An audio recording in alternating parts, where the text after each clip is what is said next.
Hi everyone. Today we're talking about the law of assumption and how to use it to help manifest whatever it is that you desire in your life. So it's interesting that the law of assumption says we assume the feeling of our wish already fulfilled and it will manifest into our physical reality. And whether we realize it or not, we are always living in the assumption of something. And so when we can become conscious and aware of what it is that we are assuming, we gain this control over what we are manifesting into our reality. And so, the imagination creates your reality and your inner beliefs, those assumptions shape your outer experiences. And so when you live with that end state in mind, by feeling and acting as if it is already true and attained, then you help shape your reality to manifest that, to attract that, to become that. And so it's interesting when I learned about the law of assumption and I looked back at my life, I realized why I did things certain ways and why they worked out for me. And the first instance of where I used the law of assumption was with my now husband. And I realized, before we even became, before we even started dating and became a couple, I used the law of assumption to assume that we were already a couple, even though we weren't already. I would show up. I would spend as much time with him as I could. I treated him like my best friend. We had really great conversations. And so that naturally became my reality, right? Isn't that interesting? And even after we started dating and he told me he wanted to marry me, he told me, he wanted to move in together right away. And before, even though we were engaged, we had not been married yet, and he wanted to move in. And I told him very clearly, I will not move in with you until after we are married.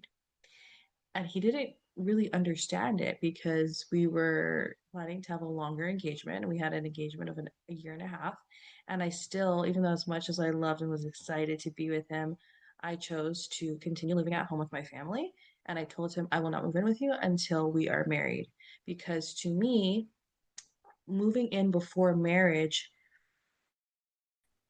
a lot of the times people use that as the assumption they're living out of when they do that is, let me see if it'll work out. Let me see how we get along. Let me see, this and this and this. And to me, the assumption there is trial, is let's see if it works out. And that to me was setting myself up for failure.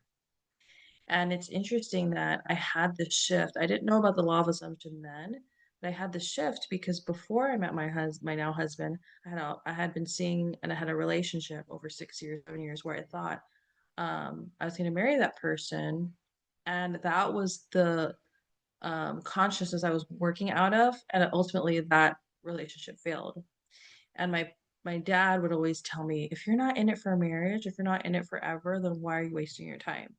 And I realized it's so interesting that this was playing out and revealing itself to me. And I realized he was so right. So, of course, when I told my husband this, he didn't quite understand it, but he also respected that I felt that way.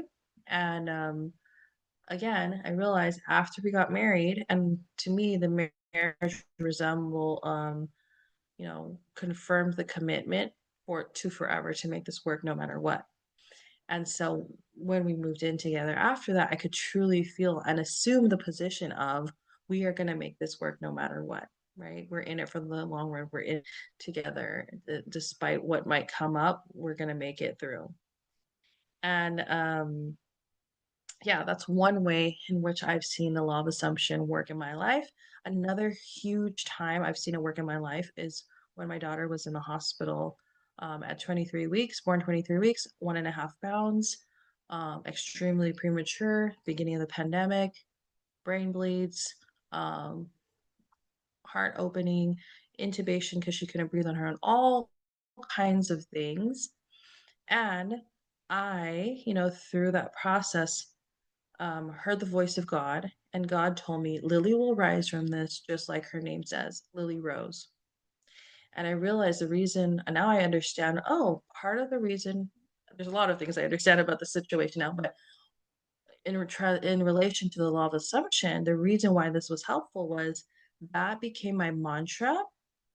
And so saying those words, Lily will rise from this, just like her name says, Lily Rose, over and over again to myself, helped me live in the assumption that she is already risen, that she is sure and well, that she's 100% healthy and whole. And I stepped into that hospital and I operated from life in a way that assumed that that was the reality.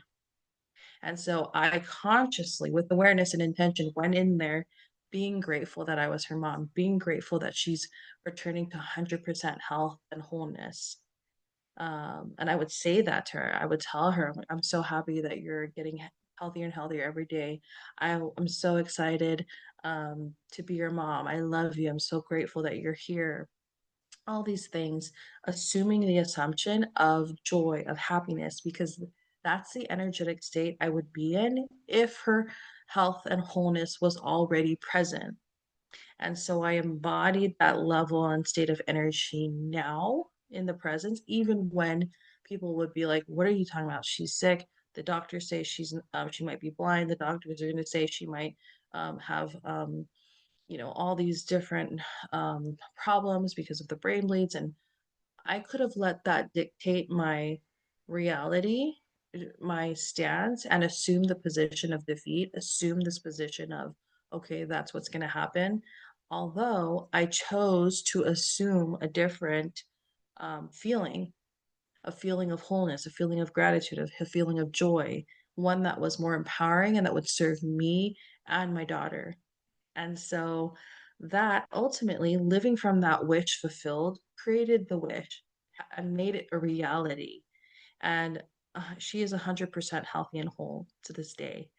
Um, so again, living with that end in mind. And this doesn't mean it was perfect, because obviously, if your baby is in the hospital, um, you know, trying to overcome all these different challenges, even and death itself, you're going to be in a not the best mental health state of mind like I was, although it doesn't require you to be perfect to feel. And on top of that, this wasn't bypassing, this wasn't pretending like we weren't going through hard things and that she didn't have brain bleeds and didn't have a breathing machine and all this stuff.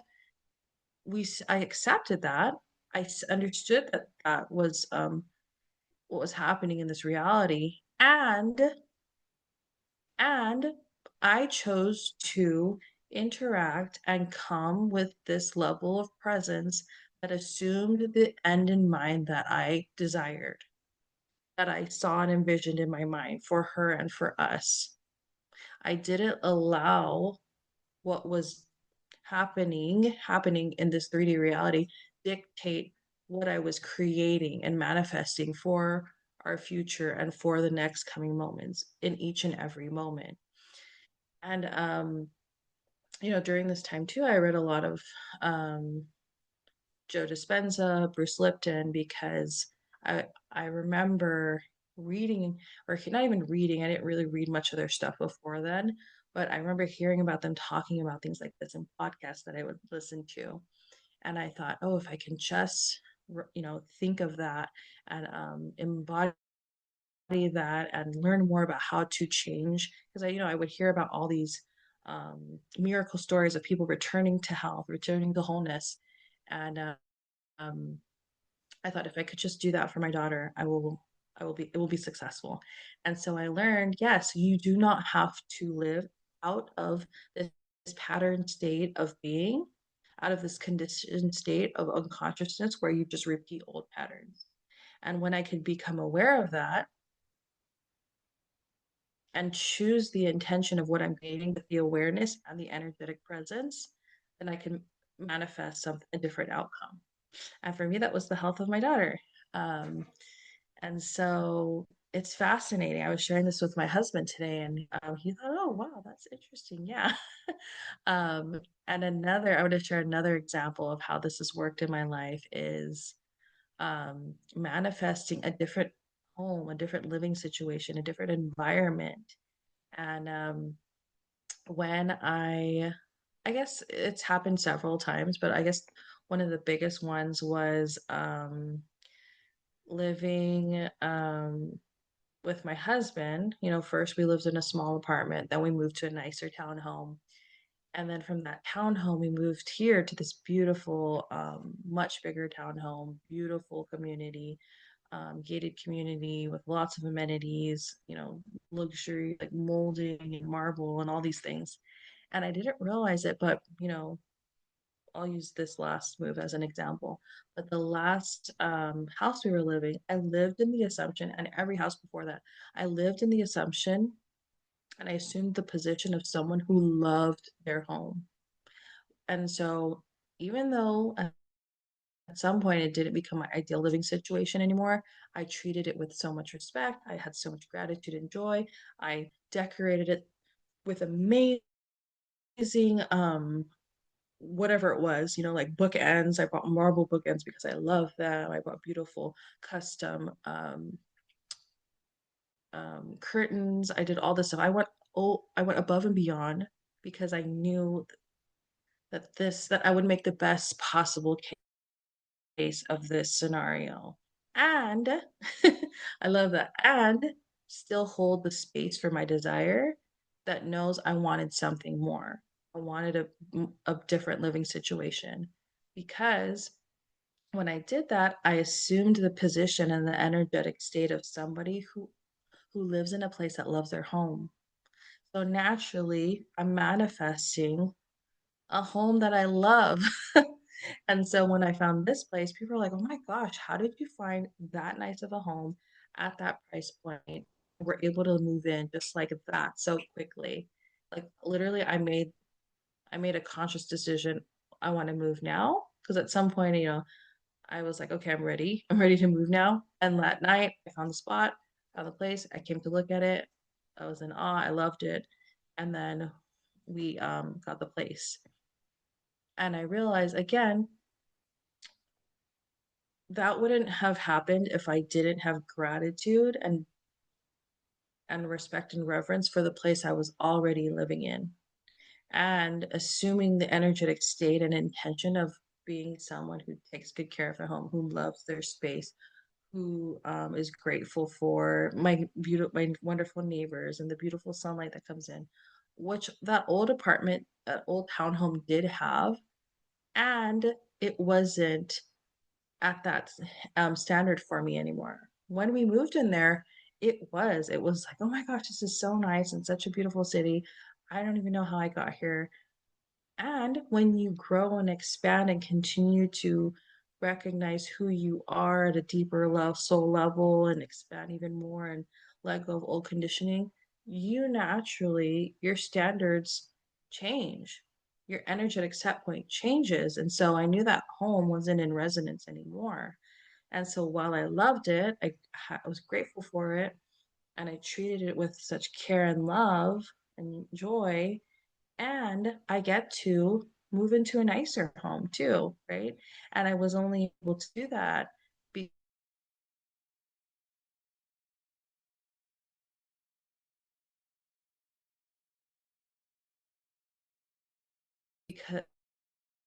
the presence that I brought in each moment, criticizing my home, if I was complaining all the time, saying how much I hated it and how I wanted to get out of it, and da, da, da, that energetic resonance would have attracted a totally different outcome, right? I believe that. And it's just so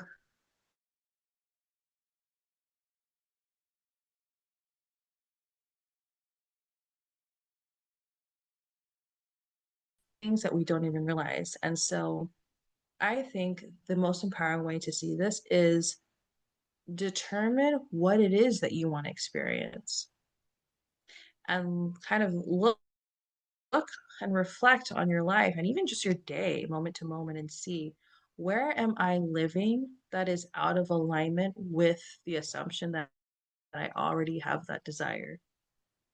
And for me, when I kind of, even though I knew this principle at some sort of level, I was already exercising it, learning more about it, seeing more examples about it, hearing some other people talk about it, made me realize like we can constantly look, we can utilize this over and over again to look back and see, because every time you reach a certain level of awareness, there's another awareness, there's another deepening, there's another expansion, right? So for me, when I looked at, oh, how am I assuming I'm living my life? And what can I shift in order to assume the position and energetic state of someone that has what I desire? And for me, this looks like my business right now. And I realize the energy, the assumption I was living out of. I mean, in 2025, when I started my business officially, all last year, I'm not knocking all of the progress I made because I did some huge things and new things and transformational things.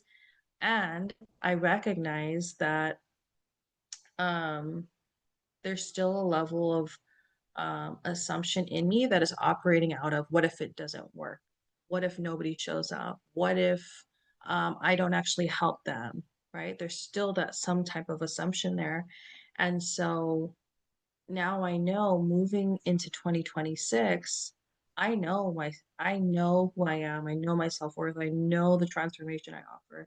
And I need to live in the assumption of the outcome that I desire for my business. And for me, that is helping hundreds and thousands of people with my story, with my work, with my presence, with my awareness, and finishing my book, publishing it, all those things that I desire and know I will bring to fruition.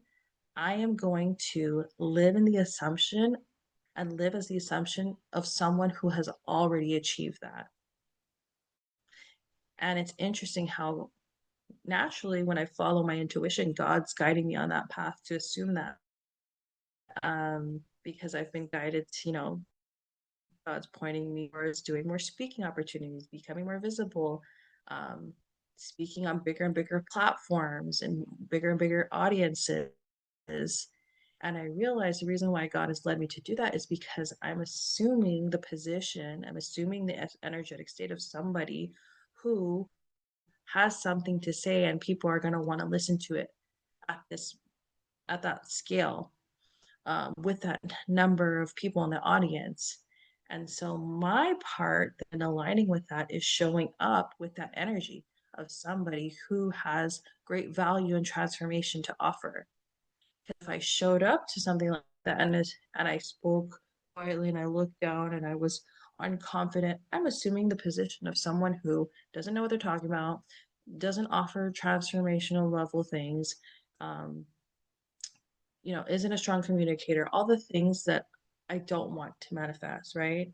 So I encourage you to look at your life and apply the law of assumption and see, what are you desiring truly, not the egoic self desire, not the conditioned desire of what society says you should want, but truly tune into your heart space, tune into your heart, your soul, and see what desire comes up and assume, see where you are living in a space that assumes otherwise, and shift your energy and your actions to align with the assumption that you already have that desired outcome. What would you doing? What would you be doing? What would you be feeling like? How would you show up? And start assuming that um, that reality now in the present, and then persist. Continue doing that repeatedly. Because I think a huge aspect we miss is the feeling aspect.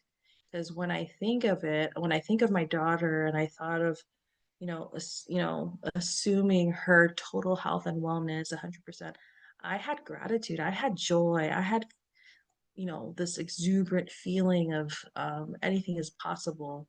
And so For 5 months when she was in that hospital, even though it felt like bad news after bad news after bad news, I actively chose to be grateful.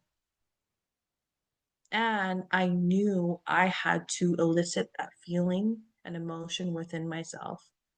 This is not bypassing. I still accepted reality as it is.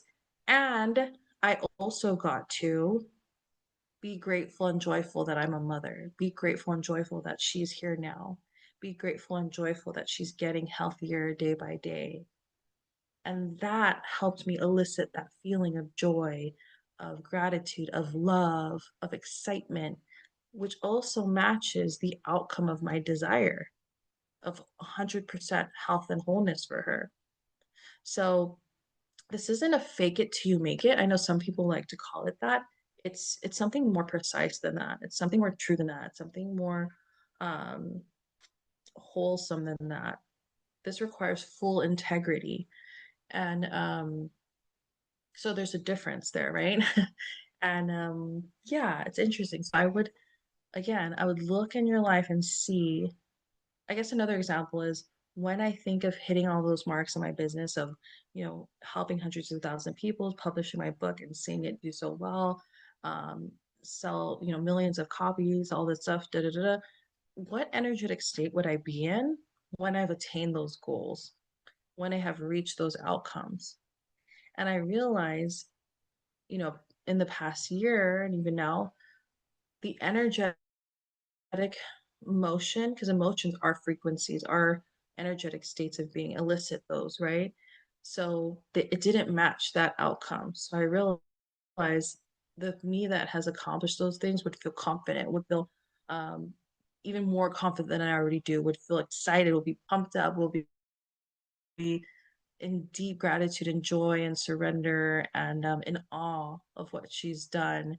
And while I have experienced those feelings throughout this past year, I realized there's more I could do to embody that, to feel that, and bring that into my field now.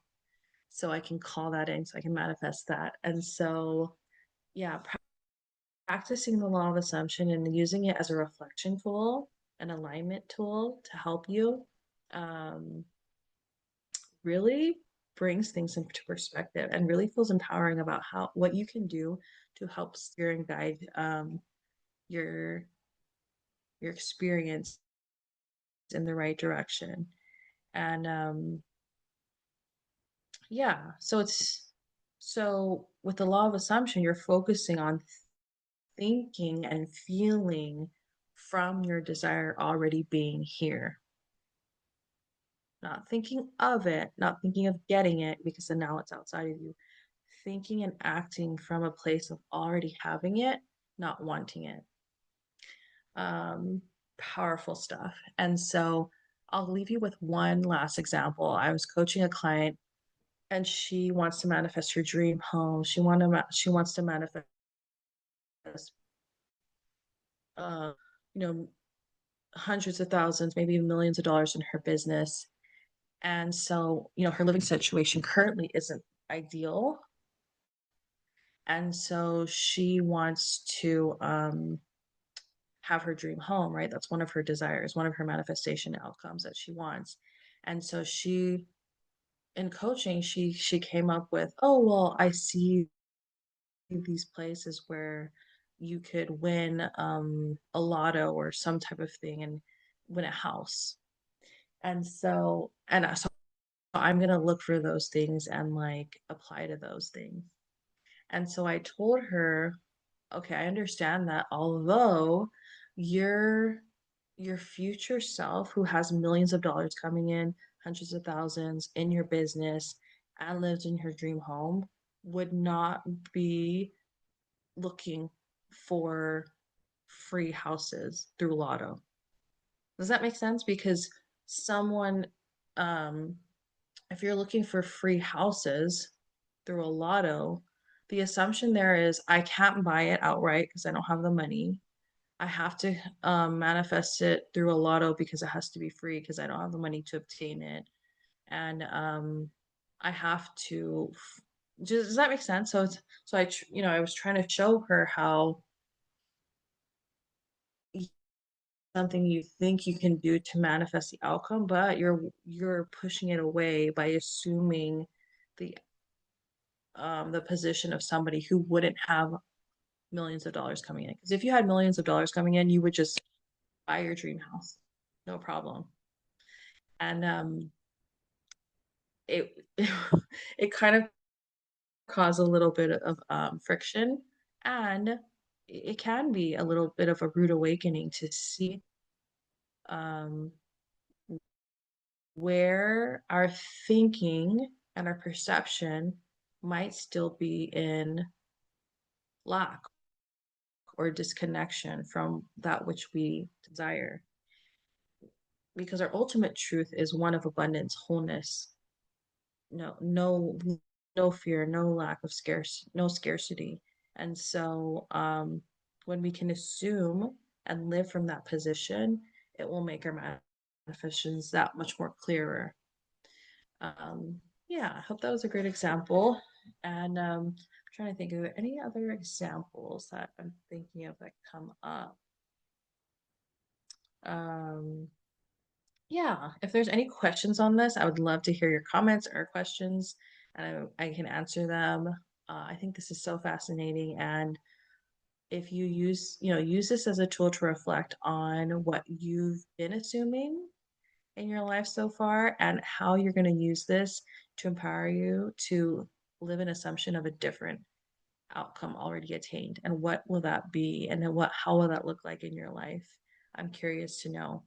Because again, for me, it's going to be practicing more fun, more gratitude, more joy, more excitement, and like celebration moments because that me who's obtained those things would be living in that energetic state and frequency. And so I'm going to make um, more time and focus my attention and intentions on living in those energetic states and emotions a lot more frequently. So, I hope this was helpful for you. Let me know if you have any questions, and I will see you all in the next video.